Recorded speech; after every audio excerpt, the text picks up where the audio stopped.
Drama serial فتور کی آنے والی ایپیسوڈ میں آپ لوگ دیکھنے جا رہے ہیں مہمل جو کہ دلنشین کے کمرے میں آتی ہے اور دلنشین کو کہتی ہے پھر کیسی رہی ملاقات حمزہ سے۔ میں نے ہی اسے کال کر کے کہا تھا کہ دلنشین گھر سے باہر ہے، تم جا کر اس سے مل لو۔ دلنشین کہتی ہے کہ میں کبھی سوچ بھی نہیں سکتی تھی مہمل کہ تم اتنا بری طرح سے کھیلو گی۔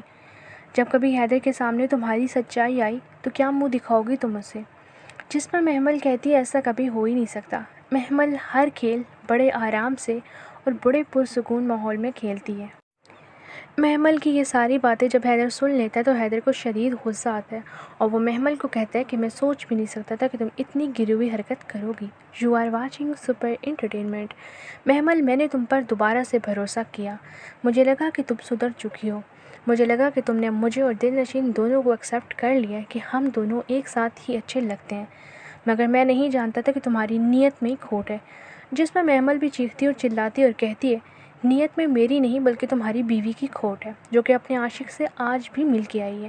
جس پر حیدر اس کے منہ پر تھپڑ مارتا اور کہتا ہے آج تو یہ بول لیا، اس کے بعد میری بیوی پر کبھی کوئی الزام یا بہتان مت لگانا، ورنہ میں یہ سب کچھ برداشت نہیں کروں گا اور یہ بھی بھول جاؤں گا کہ تم میری فرسٹ کزن ہو اور کبھی میری محبت بھی تھی۔ میں تو کوس رہا ہوں اس وقت کو کہ جب مجھے تم جیسی لڑکی سے محبت ہو گئی، کاش کہ مجھے تم سے محبت ہوئی نہ ہوتی۔ میں تو یہ کہتا ہوں کہ تم میری کزن ہی نہ ہوتی۔ ارے بے وقوف لڑکی، میری زندگی عذاب بنا کے رکھ دی ہے تم نے۔ مہمل وہاں سے آ کر اپنے کمرے میں بیٹھ کر بہت روتی ہے اور پچھتاتی ہے کہ کاش وہ دلنشین کے سامنے یہ بات نہ کرتی۔ دیکھتے رہے سپر انٹرٹینمنٹ۔